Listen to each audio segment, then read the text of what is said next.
வணக்கம் நண்பர்களே. சில நாளைக்கு முன்னாடி ஒரு அருமையான கதை ஒன்று கேட்டேன்.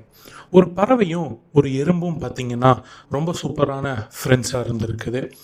அந்த 2 பேர் பேசிகிட்டு இருக்கப்போ அவங்க 2 பேரும் பேசுறதுக்கு பக்கத்தில் ஒரு பெரிய மலை இருந்திருக்குது. அப்போது இந்த பறவை கேட்டிருக்காம அந்த எறும்புக்கிட்ட, நம்ம 2 பேர்த்துக்கு ஒரு போட்டி வச்சுக்கலாமா, யார் அந்த மலையின் உச்சி மேலே முதல்ல போகிறாங்க அப்படின்ட்டு. எறும்பு சரின்னு சொல்லி இருக்குது. சரி 2 பேரும் நாளைக்கு காலைல போட்டி ஆரம்பிக்கலாம் அப்படின்னு சொல்லி திரும்ப போயிட்டாங்க. 2 பேரும் காலையில் வராங்க, போட்டி ஆரம்பிக்குது. பறவை ரொம்ப ஃபாஸ்ட்டாக பறந்து மலை உச்சிக்கு ஒரு நாளில் போயிடுது. முடிச்சுட்டு கீழே பார்க்குது. எறும்பு அப்போ தான் மேலே ஏறிட்டுருக்கு.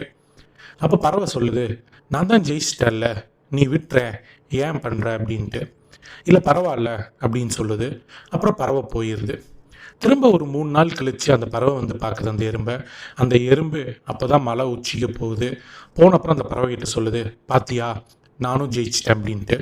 அப்போ அந்த பறவை சொல்லுது, உனக்கு விளையாட்டோட விதிமுறைகளே தெரியலை, நான் தான் முதல்ல வந்தேன், நான் தான் முதல்ல ஜெயித்தேன் அப்படின்ட்டு. அப்போது அந்த எறும்பு சொல்லுது, இங்கே யார் முதல்ல ஜெயிக்கிறாங்கிறது முக்கியம் இல்லை, ஜெயிக்கிறது தான் முக்கியம் அப்படின்ட்டு. அப்போ அந்த எறும்பு திரும்பவும் சொல்லுது, சில பேருக்கு வெற்றிங்கிறது முதல் படியில் கிடைச்சிரும், சில பேருக்கு வெற்றிங்கிறது பல முயற்சிகள் பின் கிடைக்கும்.